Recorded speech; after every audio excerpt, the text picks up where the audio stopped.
오숙희 여사님은 우리 올해 아가, 예순을 간 너는 눈에 넘기셨습니다. 넣어도 아프지 않아. 평생을 북적이는 시장 바닥에서 반찬 가게를 하며 억척같이 살아오셨죠. 이제는 가게를 접고 조용한 노후를 보내고 계셨지만 그녀의 마음 한구석은 늘 허전했습니다. 유일한 낙이라면 눈에 넣어도 아프지 않을 며느리 민서영 씨를 보는 것이었죠. 서영 씨는 참 싹싹하고 애교가 많았습니다. 어려운 환경에서도 늘 밝고 씩씩해서 숙희 여사님은 그녀를 친딸 이상으로 아끼고 예뻐했습니다. 아들 내외가 알콩달콩 행복하게 사는 모습, 그것이 숙희 여사님의 유일한 바람이자 행복이었습니다. 그러던 어느 날이었습니다. 며느리 서영 씨가 평소와는 다르게 잔뜩 어두운 얼굴로 숙희 여사님을 찾아왔습니다.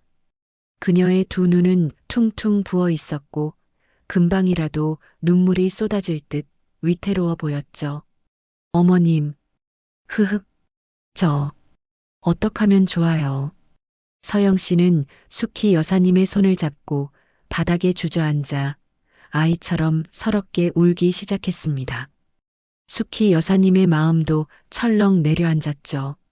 아들에게 무슨 일이 생긴 건 아닐까 덜컥 겁이 났습니다. 아가, 왜 그러냐? 무슨 일인데 그래? 응? 어서 말해보거라. 서영 씨는 한참을 흐느끼다 겨우 입을 열었습니다. 그녀의 이야기는 충격적이었습니다. 남편, 그러니까 숙희 여사님의 아들 몰래 사업을 하다가 큰 사채 빚을 졌다는 겁니다.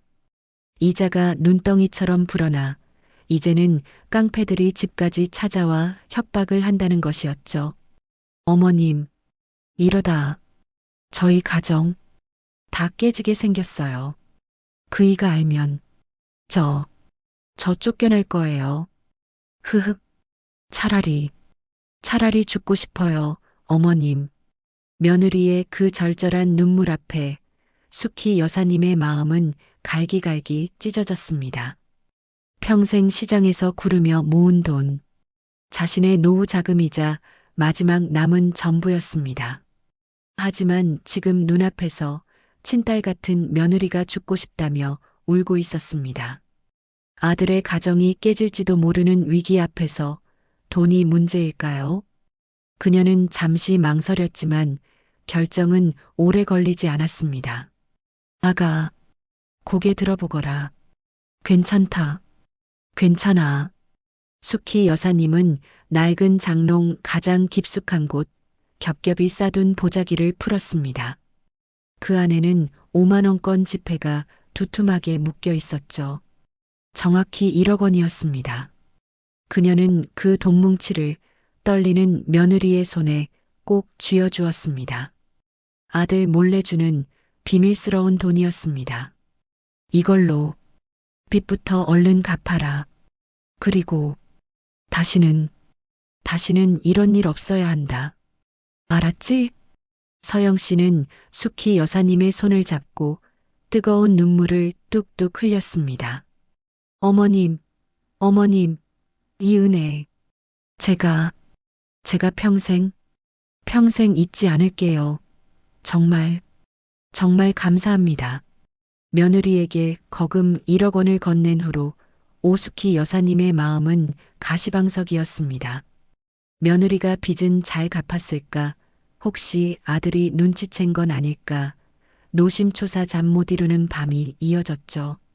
그래도 한편으로는 이제 며느리가 어깨 펴고 살 수 있으리라는 생각에 안도감이 들기도 했습니다. 그래, 내 노후 좀 덜 쓰면 되지. 아들 내외 행복이 우선이야. 그녀는 그렇게 스스로를 다독였습니다. 하지만 불안한 예감은 언제나 틀리는 법이 없더군요. 며칠 뒤였습니다. 아들에게서 전화가 걸려왔습니다. 평소답지 않게 잔뜩 잠기고 떨리는 목소리였습니다. 어머니, 혹시 서영이 못 보셨어요? 서영이? 아니, 그 애가 왜, 무슨 일 있었냐?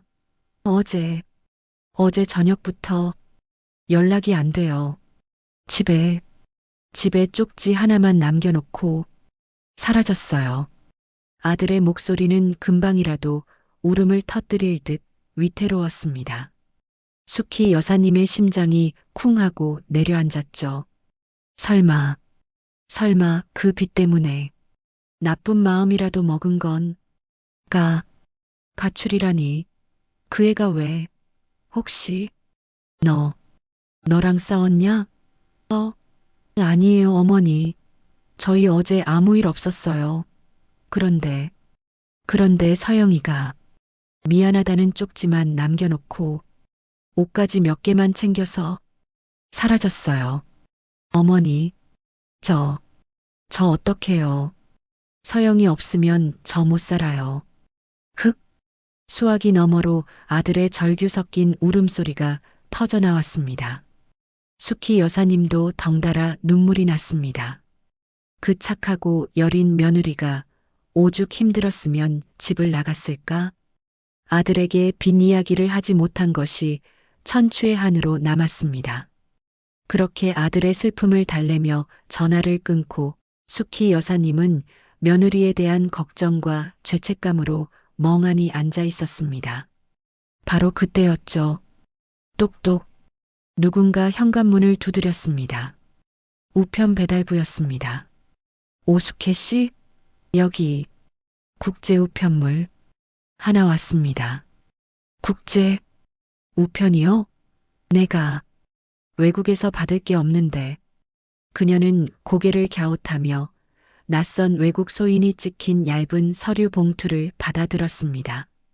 발신인 주소는 동남아시아의 어느 낯선 휴양지 이름이 적혀 있었죠. 잘못 왔나? 그녀는 봉투를 뜯었습니다. 그 안에는 편지지가 아닌 여러 장의 사진들이 들어 있었습니다. 눈부신 에메랄드빛 바다가 펼쳐진 그림 같은 해변이었습니다. 그리고 그 해변의 하얀 파라솔 아래 너무나도 익숙한 얼굴이 있었습니다. 바로 며느리 민서영이었습니다. 그런데 그녀는 혼자가 아니었습니다. 그녀의 옆에는 탄탄한 구릿빛 몸매를 드러낸 젊은 남자가 함께 있었습니다. 그 남자 역시 너무나도 익숙한 얼굴이었습니다. 아들의 가장 친한 친구, 어릴 때부터 제 집처럼 드나들며 이모님 따르던 바로 강준호였습니다. 다음 순간 숙희 여사님은 숨을 쉴 수가 없었습니다. 사진 속에서 며느리 서영은 아들의 친구 준호와 서로의 허리를 감싸 안은 채 아주 진하게 입을 맞추고 있었습니다. 한 장이 아니었습니다.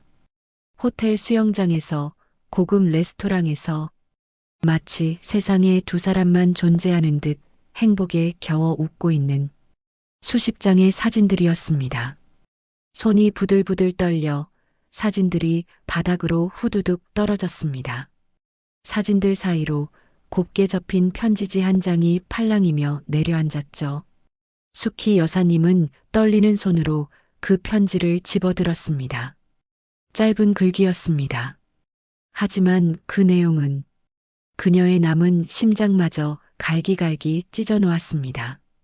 이모님, 참, 이제 시어머니시죠? 돈 정말 감사해요. 준호 씨랑 여기서 아주 호강하며 잘 살게요. 참, 저희 찾을 생각은 마세요. 여긴 천국이거든요. 헉! 숙희 여사님은 그 자리에서 검붉은 피를 토하듯 앞으로 쓰러졌습니다. 병원 침대 위 오숙희 여사님은 며칠 만에 겨우 눈을 떴습니다. 몸은 천근만근 무거웠지만 그것은 육체의 고통 때문만은 아니었죠. 배신감. 그것은 그녀의 영혼마저 짓누르는 끔찍하고도 차가운 무게였습니다.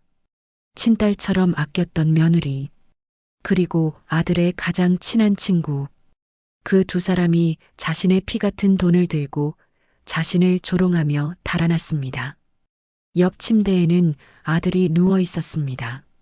아내는 가출하고 어머니는 쓰러지고 충격으로 식음을 전폐하다 결국 병원 신세를 지게 된 것이죠. 숙희 여사님은 차마 아들에게 그 끔찍한 진실을 말할 수가 없었습니다. 아들이 알게 되면 아마 정말 죽을지도 모릅니다. 그녀는 아들이 잠든 것을 확인하고 몰래 침대에서 내려왔습니다. 비틀거리는 몸을 이끌고 화장실 거울 앞에 섰습니다. 거울 속에는 낯선 노파가 서 있었죠. 며칠 만에 폭삭 늙어버린 눈물과 피로 얼룩진 얼굴이었습니다. 하지만 그 눈빛만큼은 예전에 그 정 많던 오숙희가 아니었습니다. 슬픔은 이미 차갑게 식어 굳은 살처럼 단단한 분노로 변해 있었습니다. 민서영, 강준호. 그녀는 두 사람의 이름을 마치 원수의 이름처럼 나직이 을조렸습니다. 눈물은 더 이상 흐르지 않았죠. 그녀는 결심했습니다. 이대로 주저앉아 울고만 있을 수는 없다고요. 그 배신자들을 반드시 제 손으로 잡아 지옥의 불구덩이에 쳐넣어야 했습니다.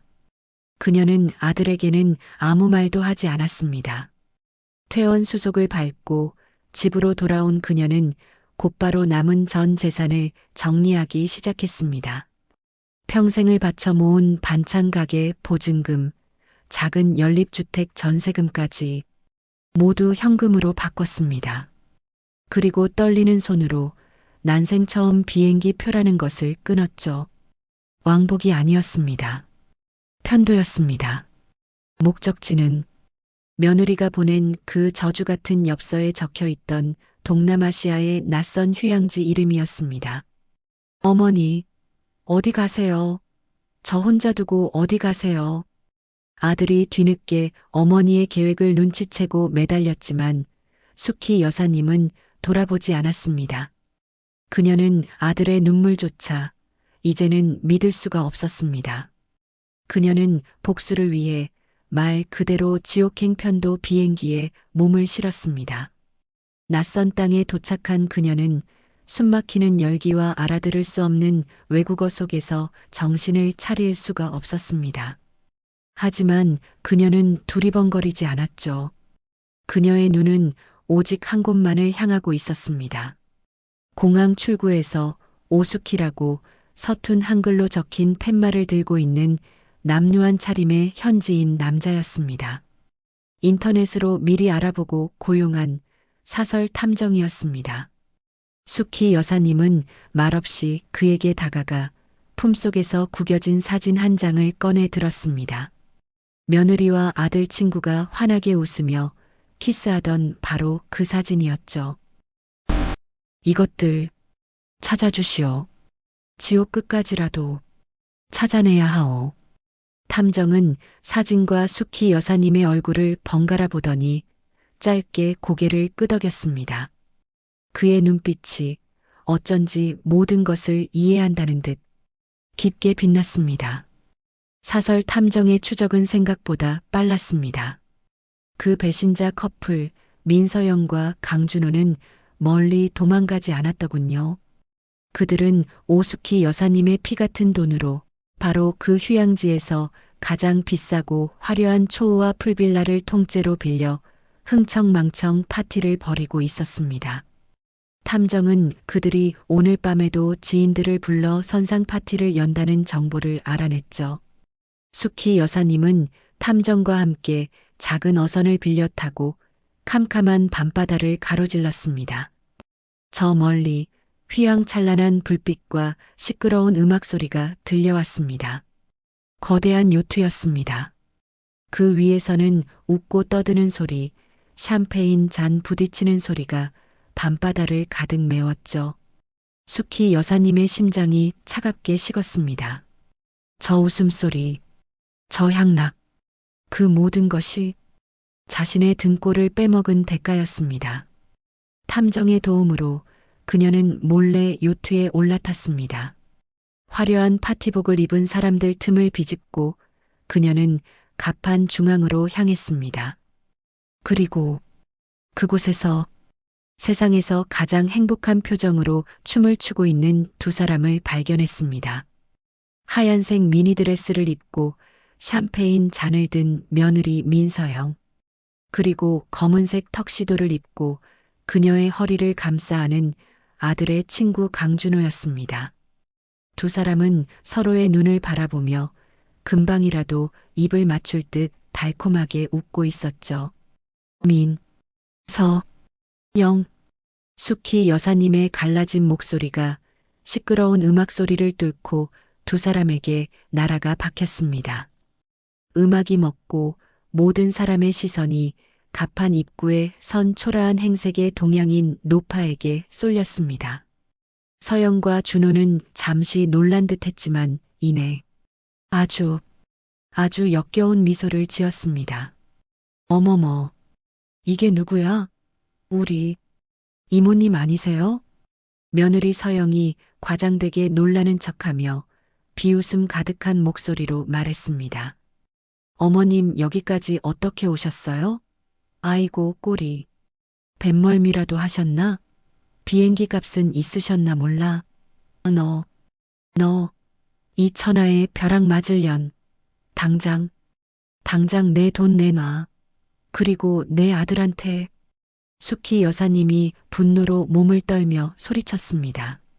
하지만 서영은 눈 하나 깜짝하지 않았죠. 그녀는 옆에 선 준호의 팔짱을 끼며 고개를 갸웃거렸습니다. 돈이요? 아, 그 1억? 그거 이모님 노후 자금 아니었어요?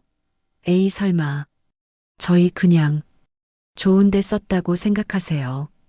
이모님 덕분에 저희가 이렇게 천국에서 호강하잖아요. 안 그래요?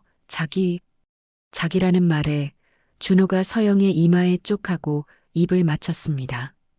그리고는 숙희 여사님을 향해 처음으로 그 순진한 청년의 가면을 벗어던지고 차가운 본색을 드러냈습니다. 이모님 아들. 그 멍청한 놈이랑 저랑 친구요?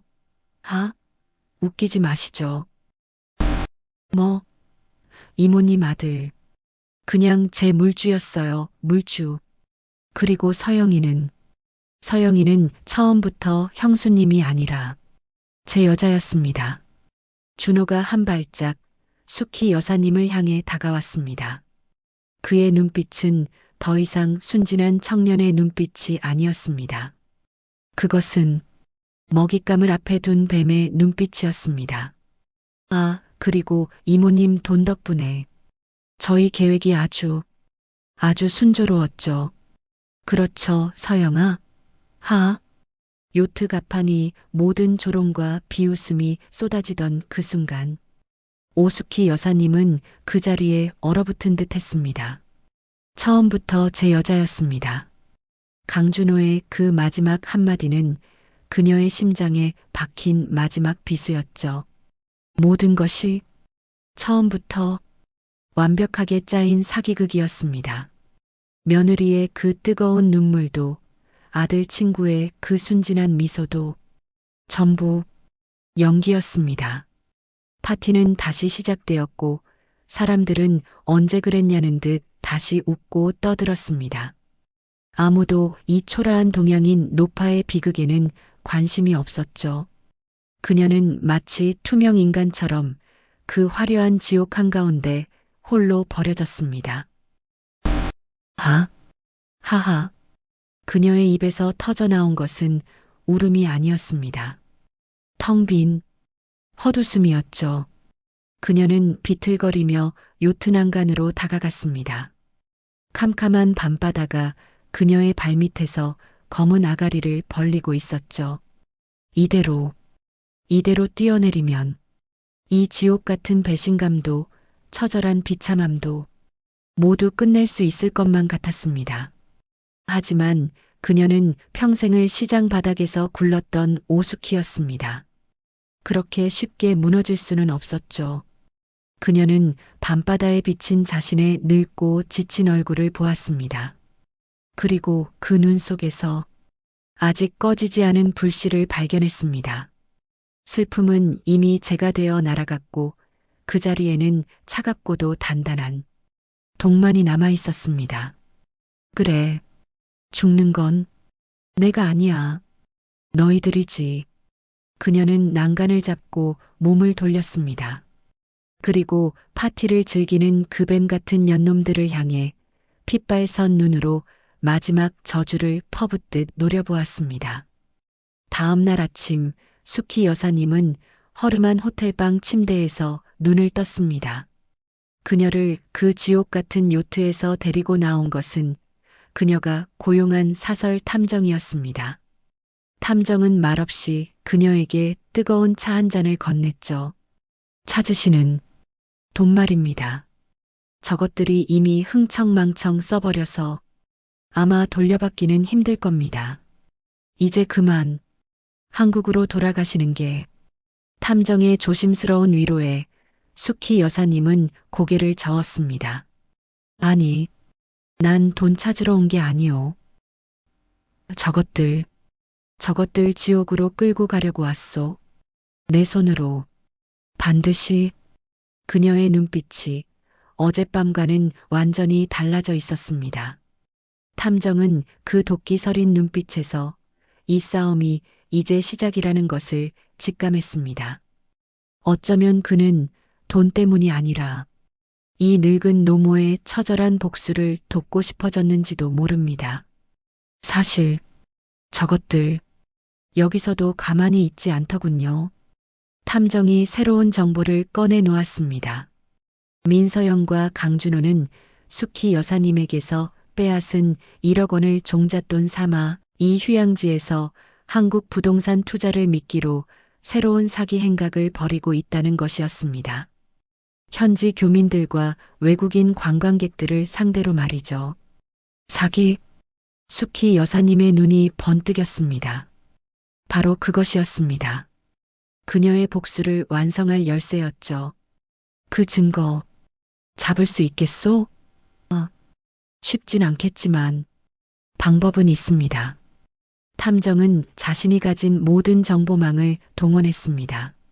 그리고 며칠 후 그는 수키 여사님에게 작은 녹음기 하나를 건넸습니다. 그 안에는 며느리 민서영이 한국에서 돈을 빌리기 위해 눈물로 수키 여사님에게 거짓 애원을 하던 바로 그 통화 내용이 고스란히 담겨 있었습니다. 이 녹음 파일은 며느리가 처음부터 사기를 목적으로 접근했다는 것을 증명할 결정적인 증거였죠. 수키 여사님은 그 녹음기를 품에 꼭 안았습니다. 이것이 그녀의 새로운 발톱이었습니다. 이제 반격의 시간이었습니다. 오수키 여사님은 그 녹음 파일을 품에 안고 비로소 한숨 돌릴 수 있었습니다. 이제 이것만 있으면 저 악마 같은 것들의 죄를 만천하에 밝힐 수 있었습니다. 사설 탐정은 며느리 민서영과 강준호가 내일 저녁 새로운 투자자들을 모아 선상 파티를 열 계획이라는 정보를 추가로 알아왔죠. 바로 그곳에서 모든 것을 폭로할 계획이었습니다. 하지만 뱀은 뱀의 냄새를 맡는 법일까요? 민서영과 강준호 역시 오수키 여사님의 심상치 않은 움직임을 눈치채고 있었습니다. 자신들의 뒤를 밟는 사설 탐정의 존재, 그리고 무엇보다 그 도끼 서린 시어머니의 눈빛이 예사롭지 않다는 것을 말입니다. 그들은 직감했습니다.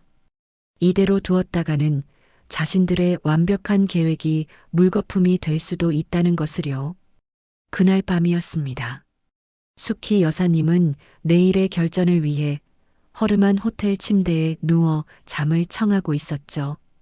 품속에는 그 녹음기를 부적처럼 꼭 껴안은 채였습니다. 그녀는 너무 지쳐 있었습니다.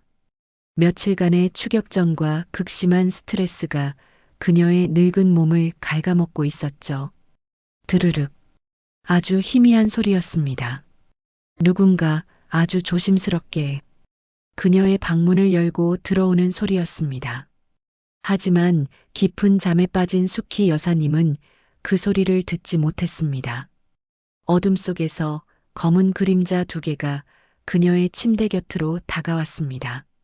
그들은 숨소리조차 죽인 채 그녀의 머리맡 테이블 위에 놓인 작은 손가방을 뒤지기 시작했습니다. 여권, 얼마 남지 않은 현금 뭉치, 그리고 그림자 중 하나가 침대 위 이불 속에서 무언가를 조심스럽게 꺼내 들었습니다. 바로 수키 여사님이 목숨처럼 지키던 그 녹음기였죠. 그림자는 만족스러운 듯 희미하게 웃으며 대신 아주 작은 비닐봉지 하나를 그녀의 손가방 가장 깊숙한 곳에 쑤셔 넣었습니다. 그리고는 왔던 것처럼 소리 없이 어둠 속으로 사라졌습니다. 얼마나 지났을까요?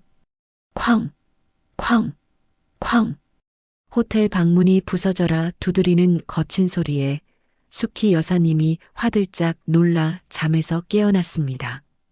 오픈 더 도, 펄리스. 문을 여시오.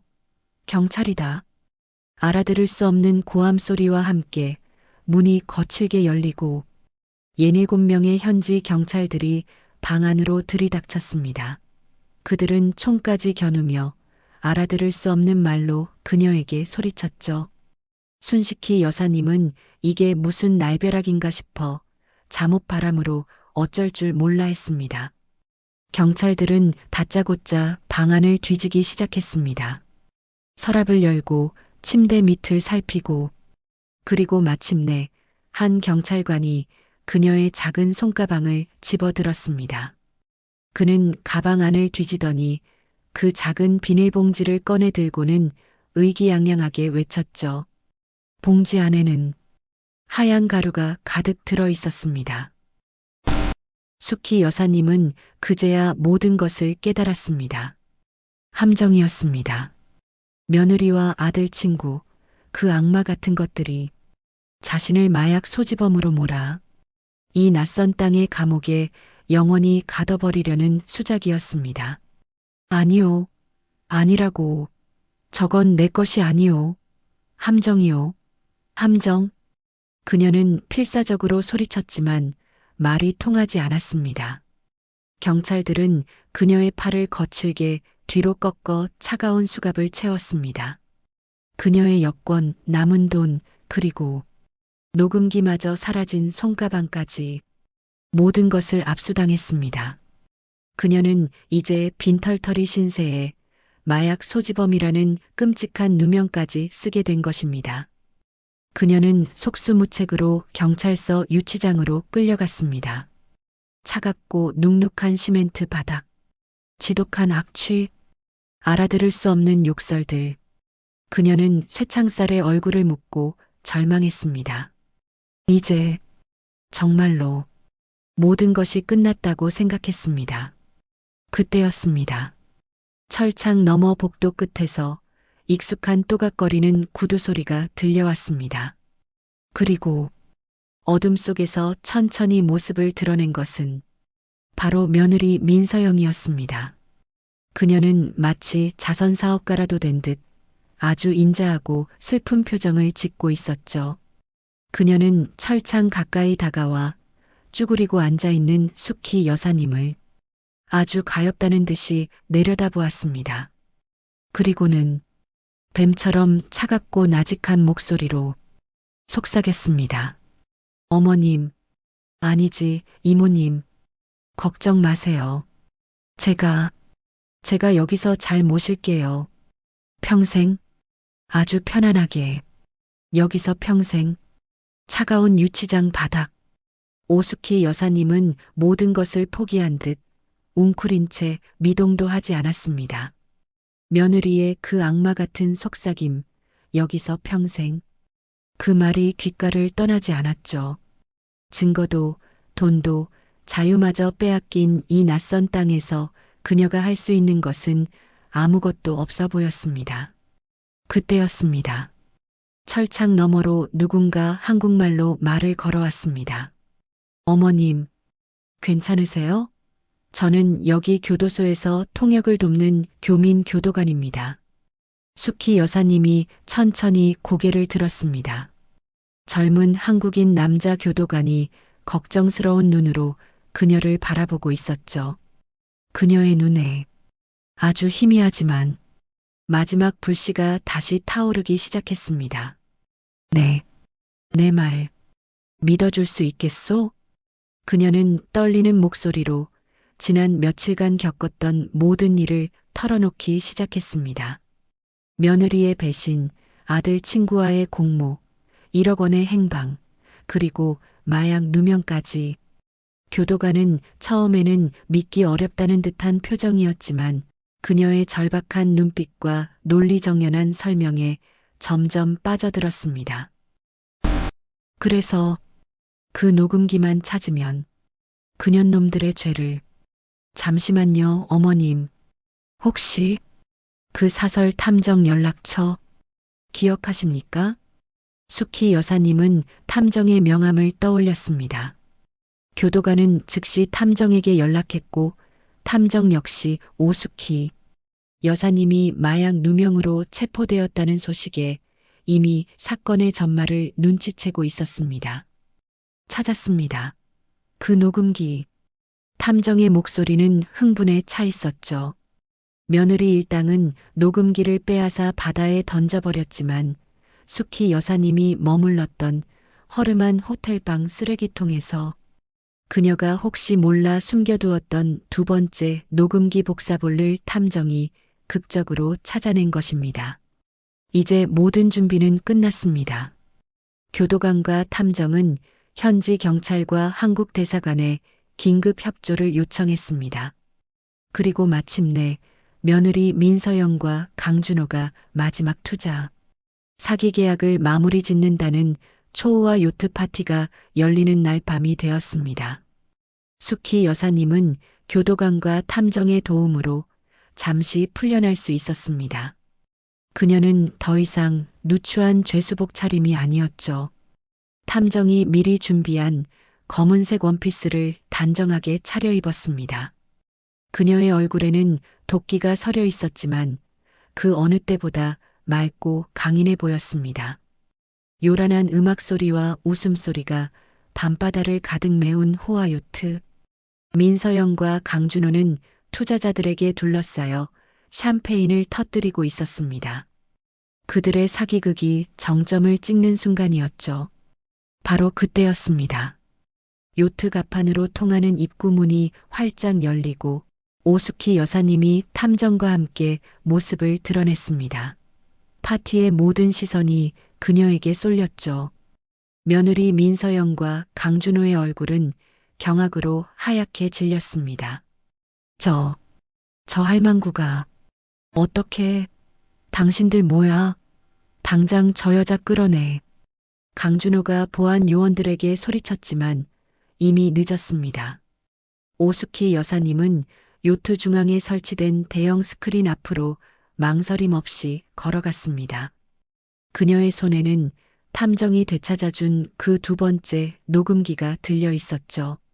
여기, 당신들이 그토록 듣고 싶어 했던 내 며느리의 진짜 목소리가 있소. 그녀는 녹음기를 스크린 옆 음향 장비에 연결했습니다. 며느리 어머님, 흐흑, 제발 살려주세요. 1억만 빌려주시면 제가 평생.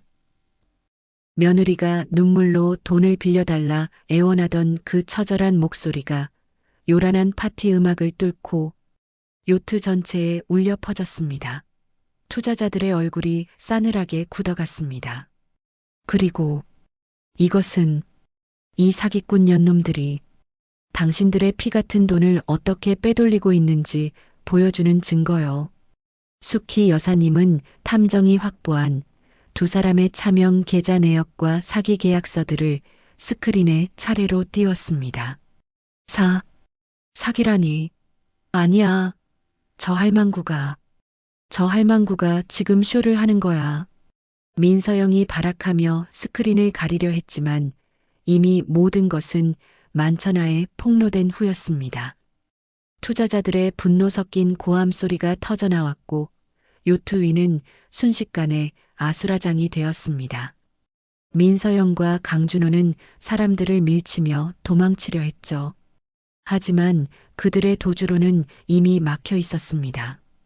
요트 주변을 여러 척의 작은 보트들이 에워싸고 있었고 그 위에는 현지 경찰과 인터폴 요원들이 총구를 겨누고 있었습니다.